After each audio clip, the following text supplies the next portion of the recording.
Assalamualaikum warahmatullahi wabarakatuh. Halo semuanya, berjumpa kembali dengan saya Kang Restu. Apa kabar semuanya?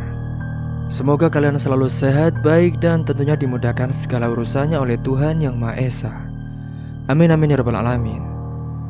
Seperti biasa, kali ini Kang Restu akan menceritakan sebuah kisah horor misteri. Kali ini Kang Restu akan menceritakan sebuah cerita yang berjudul Tumbal Nyawa Sedulur. Tulisan ini ditulis oleh Meme Mayang. Dan sebelum masuk ke ceritanya, bagi kalian yang belum subscribe, jangan lupa klik tombol subscribe-nya, klik lonceng notifikasinya, serta like video ini agar kalian tidak ketinggalan cerita-cerita menarik dari channel ini. Oke, terima kasih. Dan langsung saja tanpa berlama-lama lagi, bagaimana kisahnya? Ini dia ceritanya. Bulik Srimu ogak salah, Nduk. Bulekmu kejupuk sukmane karo jiniku mergo ilmu saka mbah buyutmu sing urung sempurna tapi wis ditinggal sedo. Cerita ini aku tuliskan berdasarkan kisah nyata. Menurut kisah yang aku alami saat berumur 7 tahun sampai saat ini. Sebagai bentuk hal untuk mengenang salah satu bibiku atau bule yang harus menghadapi kejamnya ilmu kejawen rawa rontek sampai titik akhir hidupnya. Perkenalkan, namaku Mayang. Dalam keluargaku aku biasa dipanggil dengan nama tengahku, Galuh. Aku lahir dari seorang ibu yang memiliki kehidupan masa kecil cukup kelam, seram, dan juga mencekam. Sampai aku berumur 7 tahun, ibuku baru berani mengajakku ke rumah itu, rumah nenek yang berada di Desa Geneng, Kabupaten Ngawi. Rumah itu masih berbentuk seperti rumah joglo tua yang terlihat sangat kental dengan aura mistisnya. Bahkan sampai saat ini, Mama, panggilanku kepada ibu, menghabiskan masa kecilnya di rumah itu dengan penuh cerita kelam di dalamnya. Saat itu aku masih belum banyak bertanya, layaknya anak kecil yang selalu merengek ingin pergi ke rumah neneknya. Namun sebelum umurku 7 tahun, aku selalu dilarang oleh Mamak untuk pergi ke rumah itu. "Mak, ayo ke rumah nenek, Mak." Nanti dulu, Nduk. Tunggu umurmu genap 7 tahun. "Memangnya kenapa, Mak?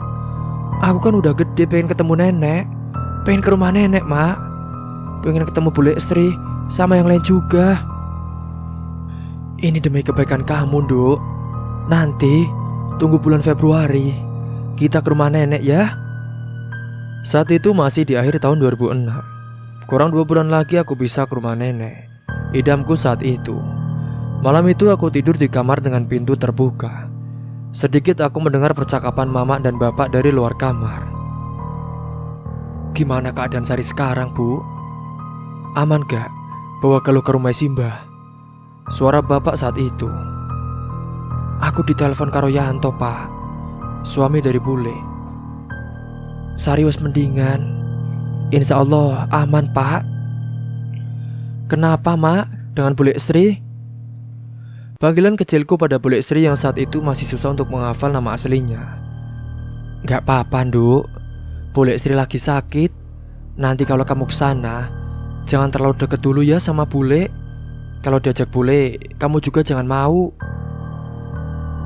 Singkat cerita, tibalah waktu yang aku nanti-nantikan, yaitu 20 Februari 2007. Genap 7 tahun umurku saat itu. Masih ingat dengan jelas saat itu aku pulang sekolah dengan baju merah putihku.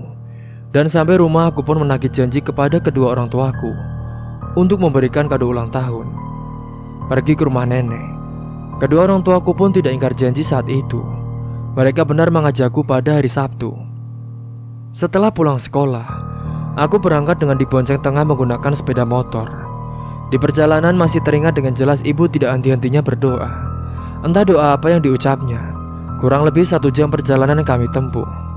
Jam 6 sore setelah maghrib, tibalah kami di sebuah rumah tua berbentuk joglo dengan 3 kayu kekar sebagai pondasinya. Aku yang tadinya semangat, sekarang justru menciut nyaliku saat melihat rumah nenek itu. "Mak, ini bener rumah nenek?" "Iya. Nanti sebelum masuk pintu, kamu baca Al-Fatihah dulu ya." "Iya, Mak," ucapku tanpa banyak tanya kenapa, karena memang sudah sangat ketakutan saat itu. "Assalamualaikum, Mbok." Sapa Mama di balik pintu. Aku yang saat itu masih berdoa, sembari melihat rumah yang hanya diterangi lampu petromak. "Assalamualaikum, Mbok," ganti bapak yang melantunkan salam. Namun saat itu tidak ada jawaban yang didapat. Kami pun memutuskan untuk masuk saja. Tapi saat itu aku tertegun sebentar melihat ke arah bangunan kosong. Ada seseorang yang melambaikan tangannya kepadaku. Usianya sebaya denganku. Aku kecil pun bertanya kepada Mama, "Mama, itu namanya siapa ya, Mak?" "Siapa, Nduk?" "Itu di rumah itu, Mak, di depan teras," ucapku sembari menuju ke rumah kosong itu. Mama pun menatap bapak dengan semburat wajah yang ketakutan dan cepat-cepat menutup mataku dengan kedua tangannya. "Udah, ayo masuk," kata mamaku. Hingga sampainya di dalam rumah, ternyata saat itu masih sepi. Bule Sri yang aku cari pun tidak ada. Titi anak bule yang sebaya denganku pun tidak ada. Begitu juga dengan Pak Leyanto. Namun ternyata nenekku ada di dapur saat itu. Namun dia hanya duduk terdiam di pintu penghubung ruang keluarga dan juga dapur. "Bah," sambutku ceria kepadanya. "Ya Allah, gendukku, mon teko." Gendukku adalah panggilan sayang dari orang Jawa saat itu. Tapi ada yang aneh dari wajah nenekku saat itu. Aku yang masih kecil pun menyadarinya begitu ketara. Tapi aku takut dia menjadi sedih. "Ada apa, Mbok?" tanya mamaku saat itu. "Sari hilang." "Loh, hilang kemana, Mbok? Sejak kapan?" tanya mama dan bapak segera menggendongku. "Tadi, sebelum maghrib setelah dari kamar mandi, Sari ngamuk. Ditenangkan karo Yanto." "Udah, kamu tenang saja. Tadi ditinggal Yanto wudhu, Sari sudah pergi." "Lah, sekarang Yanto nyari Sari di mana, Mbok? Sama siapa, Mbok?" "Yanto karo Kamiti, nang punden." Sebagai informasi, dalam adat Jawa yang disebut punden, itu adalah sebuah tempat yang disakralkan atau tidak boleh dikunjungi sembarang orang. Dan biasanya di dalam punden ada sebuah makam leluhur desa yang disemayamkan di sana. Apalagi di desa Geneng itu, sangat pantangan bagi para penduduk hanya sekedar melewati punden di sore hari menjelang maghrib, apalagi memasukinya. Setelah percakapan dengan nenek, mama pun langsung berkata kepada bapak, "Pak, apa pulang saja?" "Jangan, ini sudah malam, malah rawan kalau kita keluar sekarang. Nginep dulu saja ya, Mak. Bismillah." Saat itu aku masih tidak mengerti ada apa dengan kondisi saat itu. Yang aku yakini hanya satu, sepertinya rumah nenek memang tidak senyaman yang aku bayangkan selama ini. Nenek pun langsung menimpali perkataan dari bapak. "Iya, Nduk, gak apa-apa nginep di sini saja. Sari juga sudah mendingan. Cuman mungkin ini memang hari pas fotonya saja, jadinya rawan." Singkat cerita, aku yang masih diam membisu, masih dalam dekapan bapak sembari menunggu di ruang keluarga dengan mama dan nenekku. Saat itu mataku juga sudah mengantuk, dan aku pastikan saat itu sudah di atas jam 10 malam. Namun Bule Sari masih saja belum pulang. Sampai akhirnya terdengar suara warga. "Mbok, Mbok Inem, Mbok," panggil warga di situ. "Nggih, ada apa Pak RT?" balas nenekku. Sari sudah ketemu, Mbok. Tapi pingsan, Mbok, di pinggir rel kereta api," kata Pak RT dengan sambungnya. Semuanya pun menjadi kaget. "Tapi adikku baik-baik saja kan, Pak?" "Enggak, Mbak, dia baik-baik saja," kata Pak RT sedikit lega. Singkat cerita, 30 menit setelah kedatangan Pak RT tersebut, di belakangnya muncul beberapa gerombolan warga. "La ilaha illallah, Sari!" pecah tangis nenek dan mamaku saat itu. Aku yang tadinya mengantuk justru saat itu terbuka lebar mataku, melihat Pak Leyanto sudah pulang dengan Titi. Namun bukan keadaan ini yang aku harapkan saat itu. Bukan keadaan mereka pulang dengan mulut Bule Sari belepotan dengan sesuatu berwarna merah segar atau darah. Bukan kengerian itu yang aku bayangkan. Aku pun yang tadi berusaha menyembunyikan rasa takut ini. kini justru menangis tak tentu. Keadaan bule saat itu digotong 3 orang, salah satunya Pak Lianto. Tubuhnya pun terkulai lemas dan tidak sadarkan diri. Cepat-cepat nenek pun mengambil waslap air hangat untuk membersihkan badan Bule Sari. Juga beberapa warga turut serta kembali ke rumah mereka masing-masing. Setelah semua warga pulang, barulah Pak Lek bercerita apa yang dialaminya saat mencari Bule Sari pada saat itu. Memang benar penuturan nenek di awal, bahwa kronologi kejadian malam itu diawali dengan bule yang tiba-tiba mengamuk, membanting semua barang-barang yang ada di dapur. Namun Pak Ali saat itu masih bisa menenangkan bule dengan membacakan ayat-ayat suci Al-Quran di telinga bule. Sampai akhirnya bule pun dibawa masuk ke dalam kamarnya. Pak Ali ini berani meninggalkan bule untuk mengambil air wudhu, karena pada saat itu memasuki waktu maghrib. Karena keadaan saat itu dinilai Pak Ali bahwa bule sudah cukup tenang dan juga tertidur. Namun 5 menit setelah mengambil air wudhu, Pak Ali pun kembali ke kamar. Pak Ali mendapati sajadah tergelar, padahal awalnya masih terlipat rapi di atas kasur. Dengan posisi bule sudah tidak ada di kamar. Cepat-cepat Pak Ali pun memberitahukan nenek bahwa Sari telah hilang. Nenek kemudian meminta tolong kepada Pak Kamedi yang masih berstatus saudara untuk membantu mencari Sari. Dengan inisiatif dari Pak Kamedi yang ternyata sudah mengetahui sedikit banyak tentang kisah bule Sari, mereka pun menuju Punden. Alasan Pak Kamedi memilih Punden sebagai tempat tujuan pertama dikarenakan kondisi saat itu telah maghrib, dan memang pantangan saat maghrib bagi warga untuk melintasi Punden tersebut.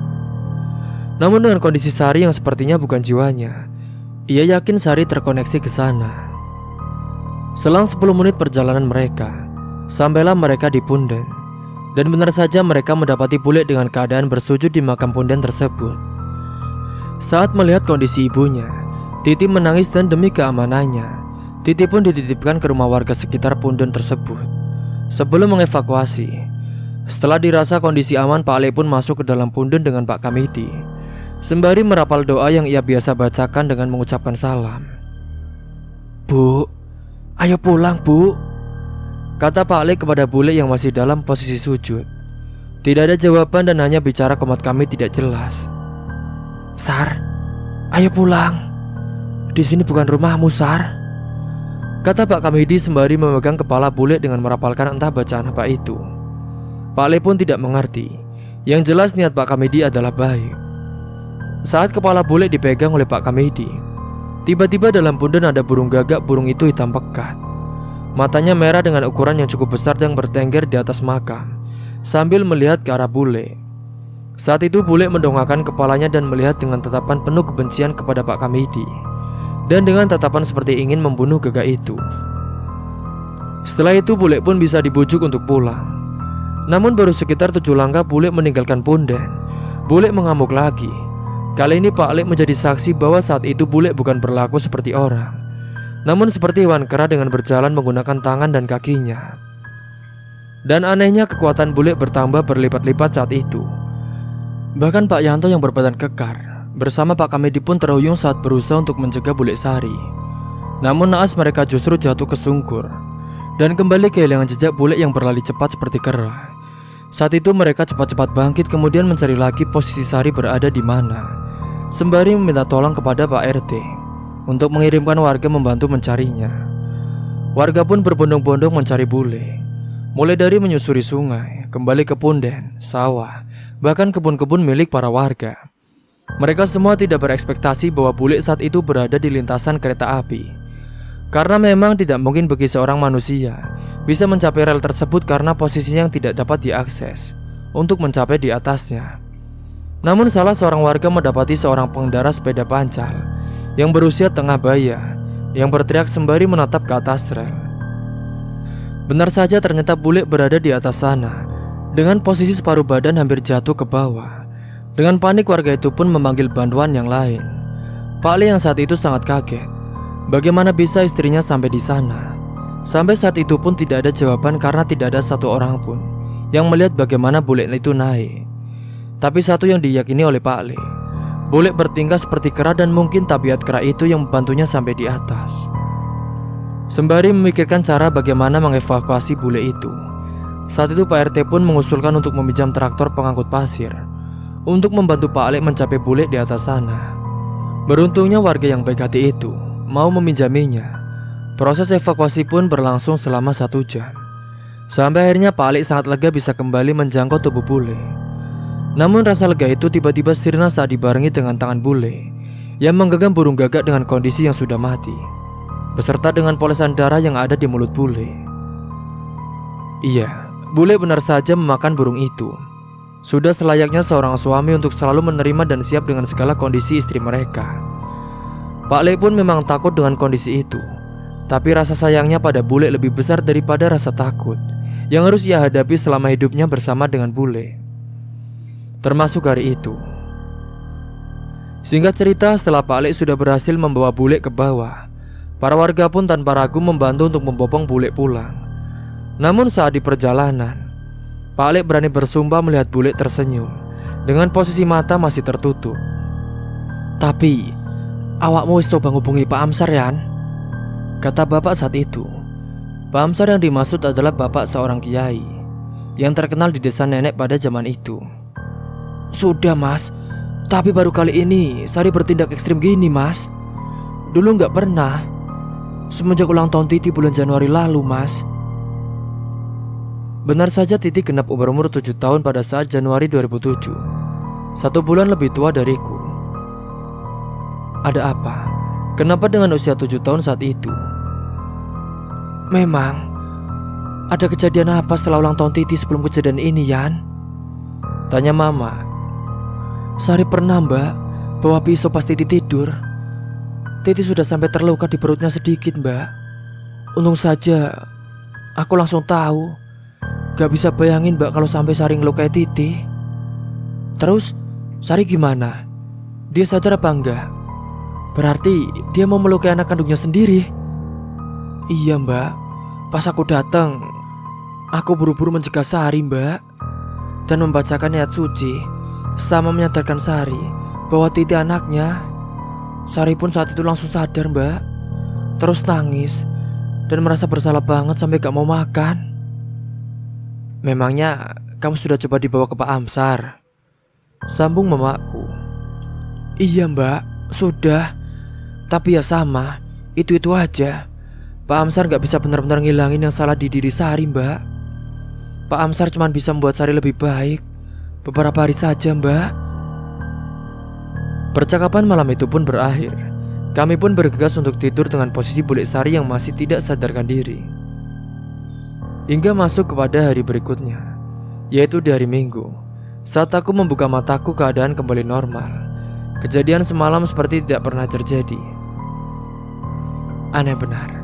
Bule Sari pun kembali seperti bule yang aku kenal lewat telepon. Bule Sari yang ramah dan penuh kasih sayang itu pun tersenyum kepadaku sembari membawakan masakan ayam goreng. "Nginep di sini aja ya, Nduk Galuh. Tapi aku Senin masuk sekolah, bule." Namun saat itu aku bisa memastikan jauh di sana bapak dan mama memperhatikanku dengan was-was. "Nanti ya, bule, kalau aku liburan panjang, aku main ke rumah nenek lagi. Aku diajak bapak pulang nanti jam 11 soalnya, bule. PR-ku belum selesai." Tidak ada jawaban saat itu. Tidak ada kengerian.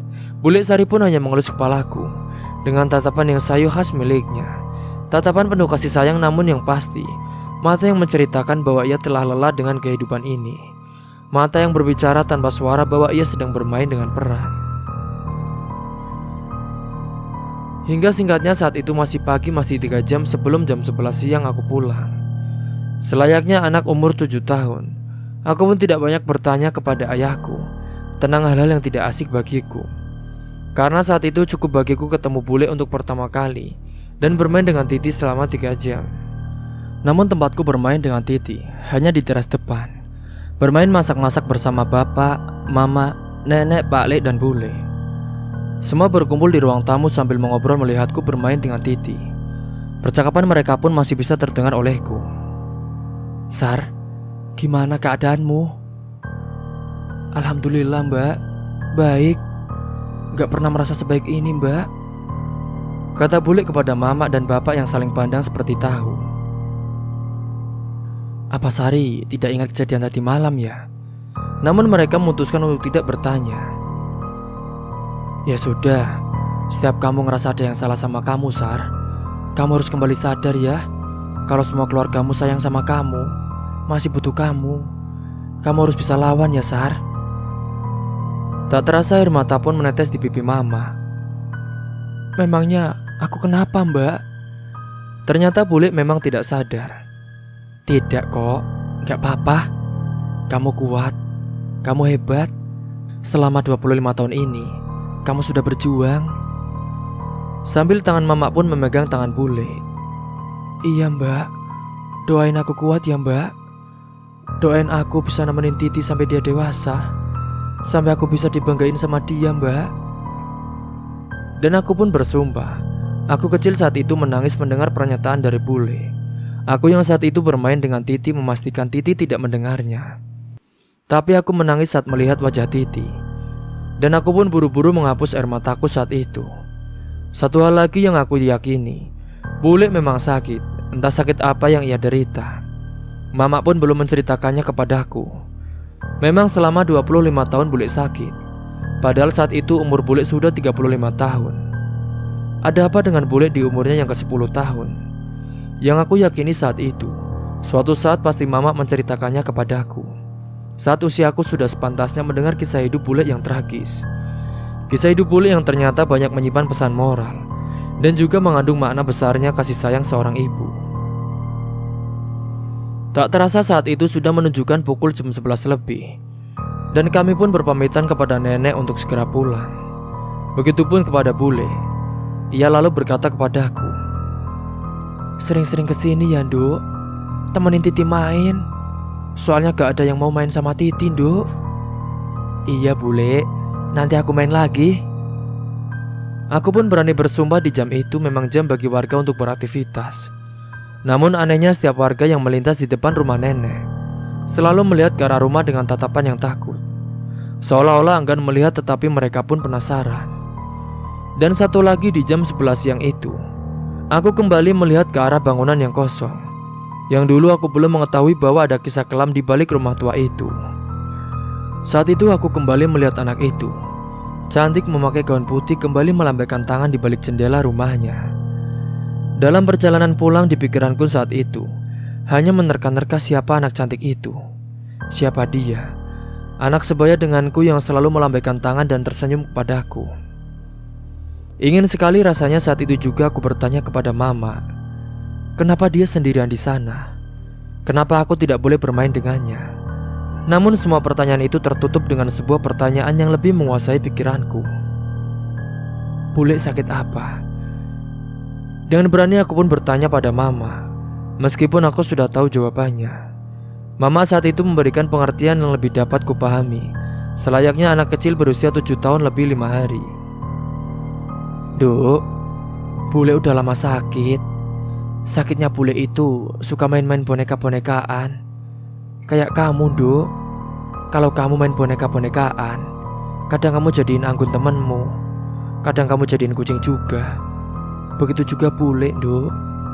Jadi kadang bule suka lupa sama dirinya sendiri." Jelas Mama saat itu kepadaku. "Oh, jadi bule bukan gila ya, Mak?" "Bukan, Duk. Tapi kamu sementara jangan terlalu dekat dulu ya, Duk. Karena kondisi bule juga belum sembuh." "Emangnya kenapa, Mak? Katanya gak gila. Kenapa aku harus jaga jarak? Apa bule bahaya buat aku?" Mama sempat terdiam. Aku mengira ia masih menyusun sebuah kalimat untuk membalas pertanyaan kritisku. "Bisa dibilang begitu, Nduk." Saat itu pun hening. Di kepalaku penuh dengan pertanyaan tentang bule. Tapi kalimat jawaban dari Mama sebenarnya belum cukup menjawab pertanyaanku. Karena beberapa jam yang lalu, bule sangat baik kepadaku, bukan seperti kata Mama.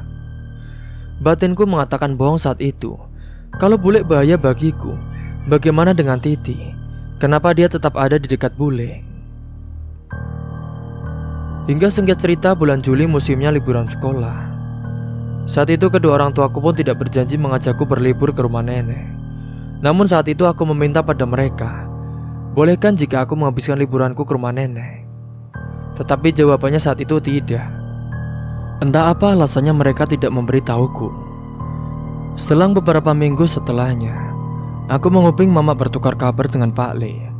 Dalam percakapan itu Mama bertanya, "Assalamualaikum Yan, piye Sari?" "Alhamdulillah Mbak, Sari sudah jauh lebih baik. 4 bulanan ini udah gak pernah bertingkah aneh-aneh lagi Mbak." "Alhamdulillah. Halah Sari, udah bisa kamu tinggal kerja?" "Gak apa-apa, dia di rumah sendiri sama Mbok." "Udah Mbak, udah gak apa-apa. Mbok juga bilang gak apa-apa Mbak. Cuman ini ada berita gak enak Mbak, dari beberapa tetangga." "Kabar gak enak gimana ya Yan?" "Itu loh Mbak, banyak kucing tetangga sama ayam tetangga itu tiba-tiba hilang. Terus ditemuinya cuman ada jejak darahnya saja Mbak. Bahkan bekas bangkainya aja gak ada." "Loh, kenapa bisa begitu Yan? Udah lapor Pak RT? Kira-kira siapa pelakunya Yan? Manusia apa binatang buas?" Pungkas Mama saat itu. "Nah itu Mbak, sampai sekarang belum ketemu. Tapi gara-gara insiden beberapa bulan lalu Mbak, yang Sari mulutnya belepotan darah. Meskipun semua orang gak tahu cerita aslinya kalau Sari makan gagak itu, akunya jadi mikir yang enggak Mbak. Aduh Yan, gak mungkin lah. Masa Sari yang lakuin itu sama peliharaan tetangga? Katamu kan sudah mendingan. Sari gak pernah aneh-aneh lagi kan?" "Iya sih Mbak, udah gak pernah aneh-aneh. Udah sewajarnya gak dulu Mbak, pas Titi masih kecil." "Iya, makanya gak usah dipikir aneh-aneh. Nanti takutnya kedenger Sari malah kasihan lo sama dia Yan." "Memangnya kasus ini sudah berapa lama?" "Kira-kira sih 4 bulanan ini Mbak. Ini juga desa tiap malam ngadain pos ronda. Tapi anehnya gak pernah mergokin siapapun Mbak. Tapi besoknya ada aja peliharaan yang mati. Dan itu pasti setiap malam Selasa sama malam Jumat Mbak. Mungkin itu binatang buas kalian. Kan kamu tahu sendiri desa kita masih asri banget kanan kirinya. Masih banyak hutan, malah juga ada sungai." "Iya Mbak, bismillah saja ya Mbak." Saat mendengar percakapan dari Mama, aku mengingat sebuah kejadian. Saat aku bermain dengan Titi 4 bulan lalu di rumah nenek, tepat di bawah pohon beringin belakang rumah, aku menemukan sebuah telinga kucing yang masih sedikit basah. Namun saat aku mencoba mengambilnya dengan Titi, bule saat itu dari balik sumur tua yang masih digunakan nenek untuk mencuci baju, dia pun tersenyum dan menggelengkan kepalanya.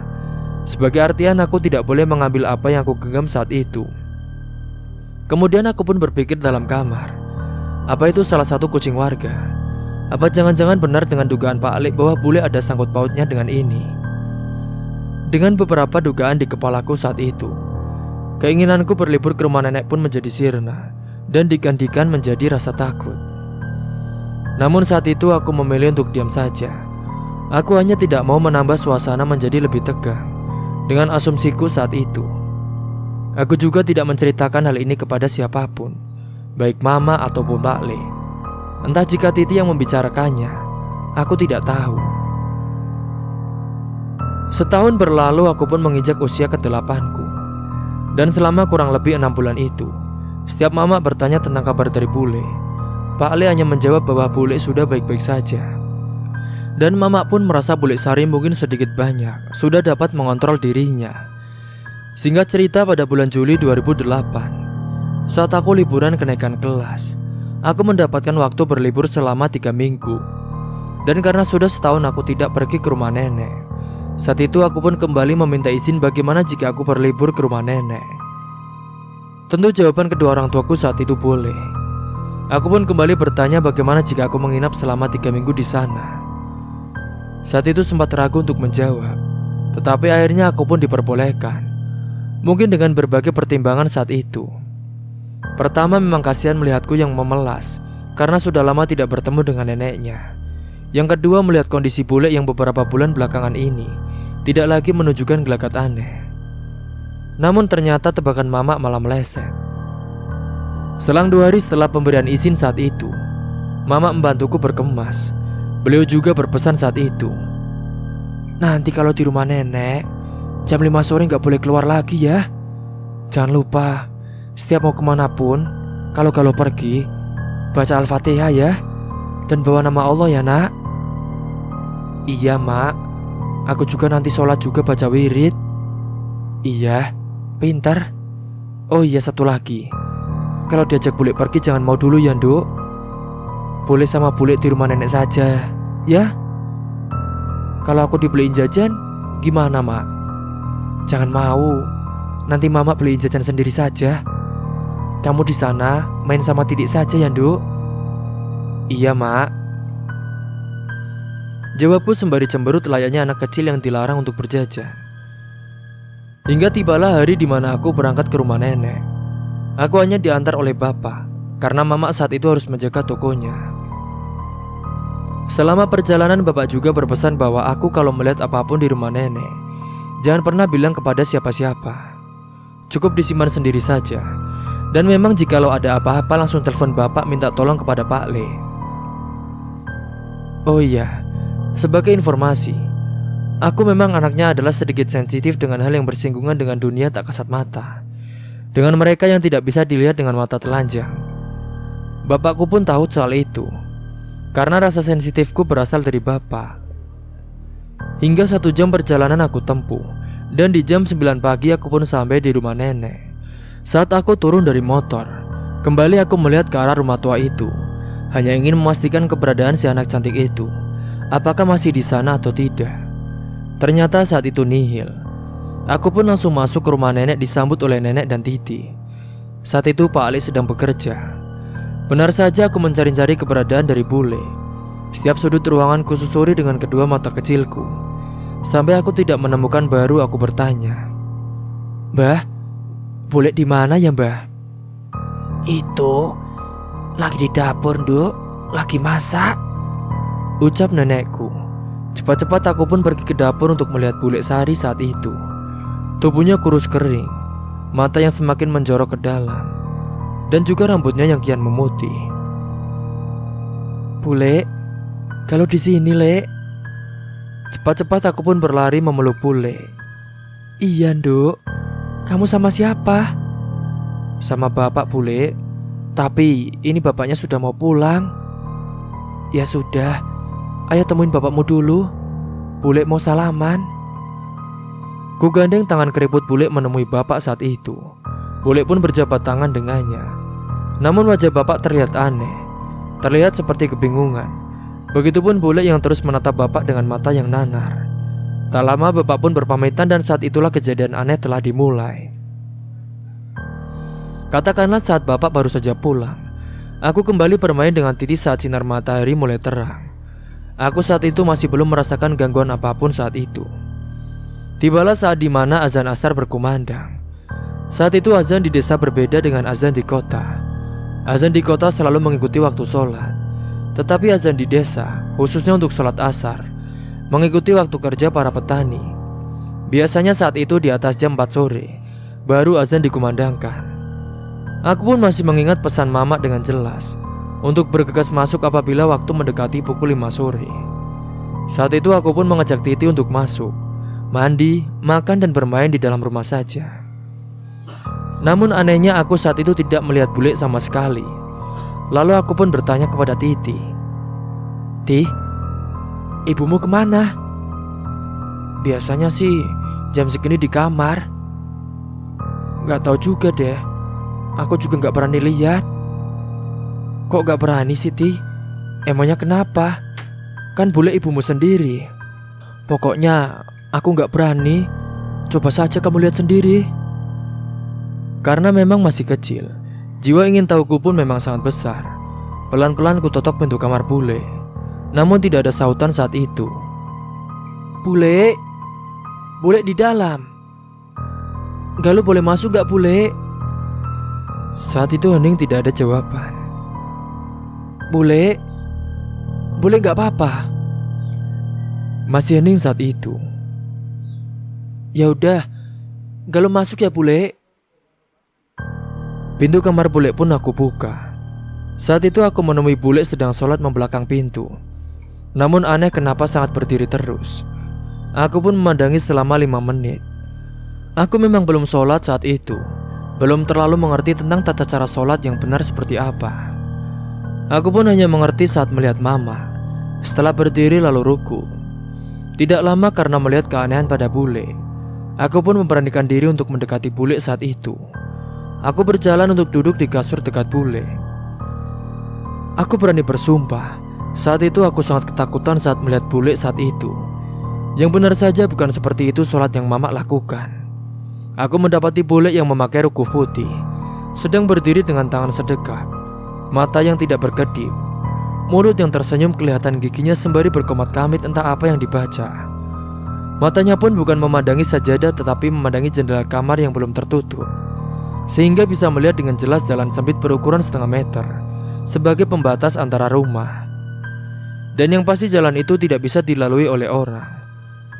Dengan rasa takut tapi aku masih penasaran, dengan suara serak bertanya pada bule, Bule lihat apa?"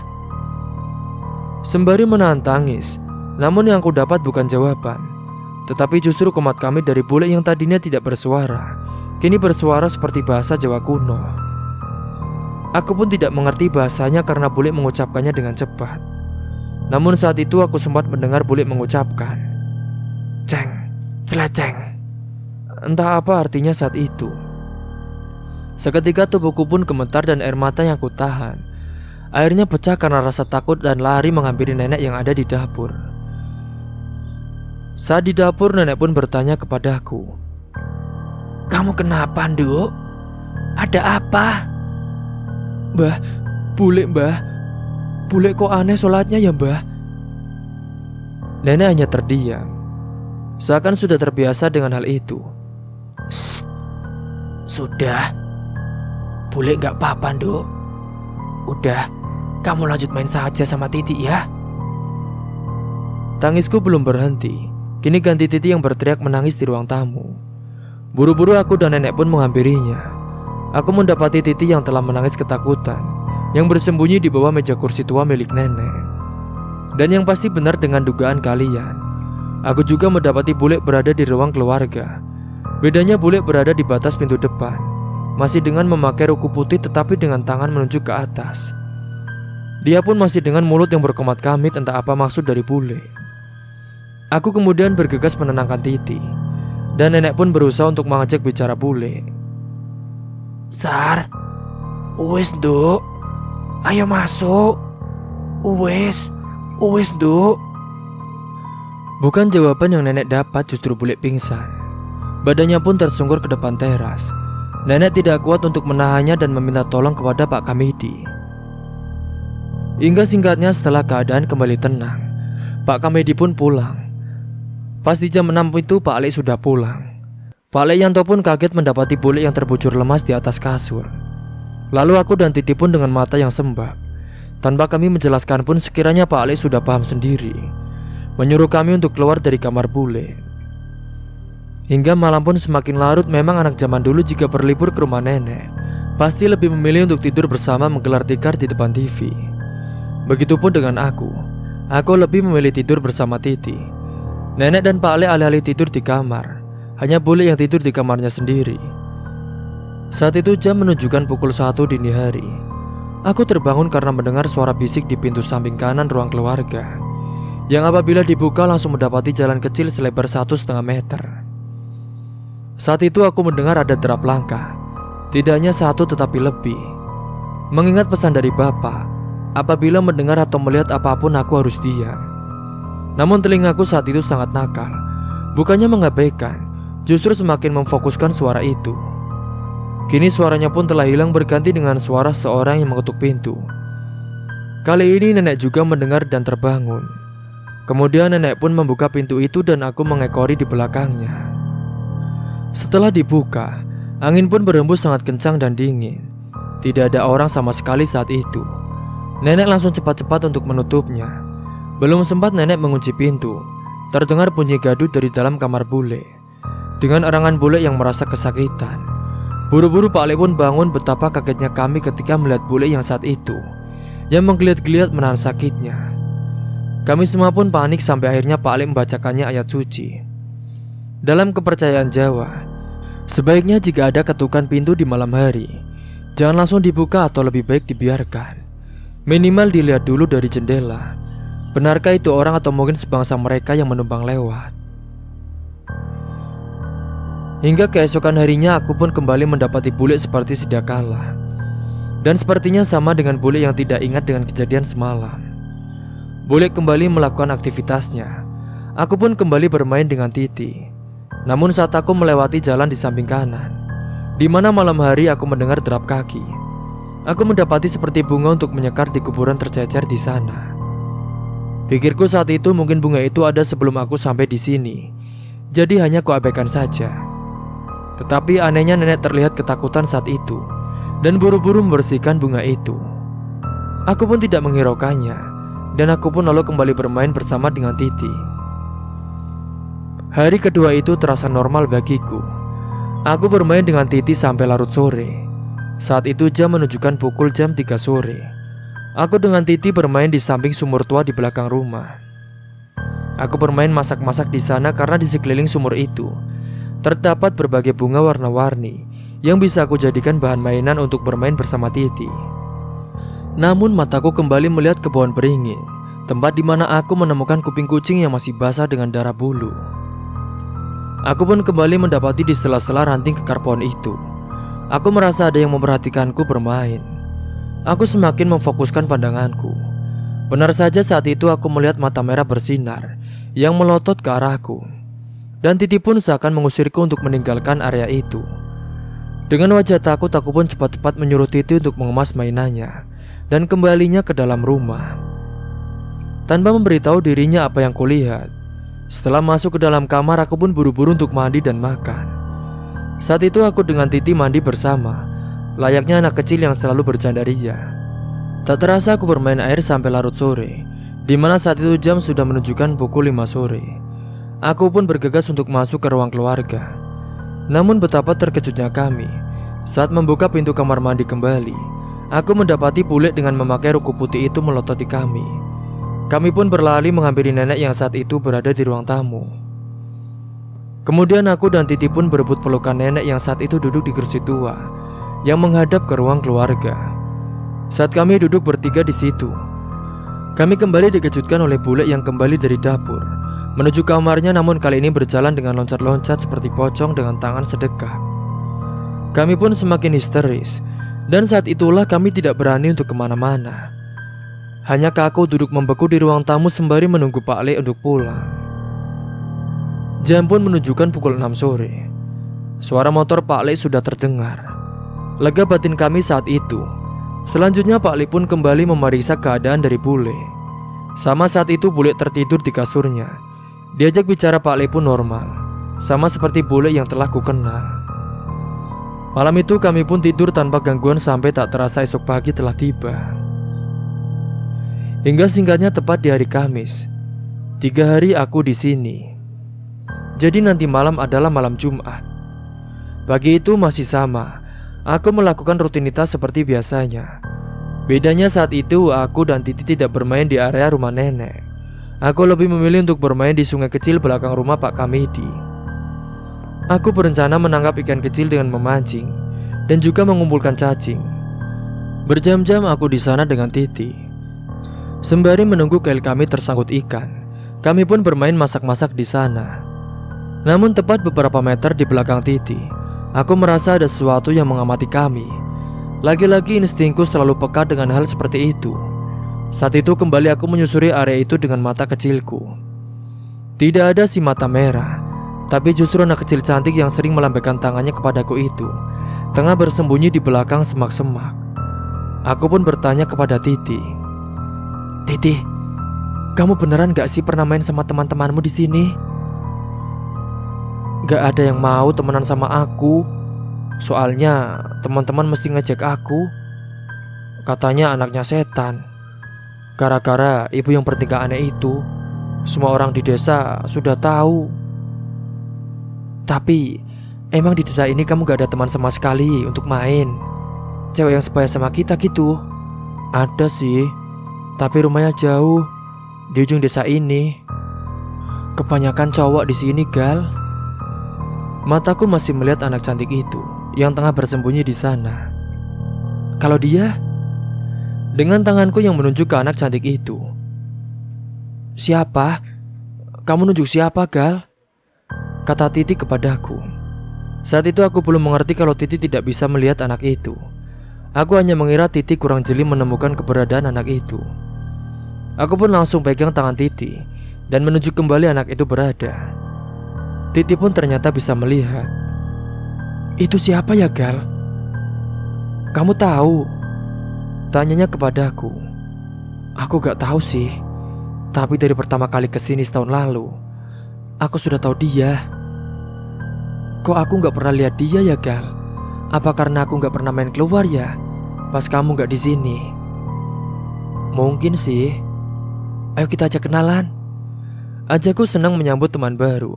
Saat itu aku tidak curiga apapun, karena memang dia terlihat sama seperti aku dan Titi. Halo, boleh kenalan gak? Kataku pada anak itu. Boleh. Suaranya pun cantik dan lembut. Kenalin, aku Galuh. Ini Titi adikku. Boleh salaman gak? Boleh. Jawabnya lagi, kemudian aku menjabatnya terlebih dahulu. Tangannya pun dingin, sangat dingin kulit itu. Kamu kenapa sembunyi? Kok gak ikut kita main saja? Oh iya, namamu siapa? Tanyaku kepadanya. Aku Yaya. Boleh aku ikut main?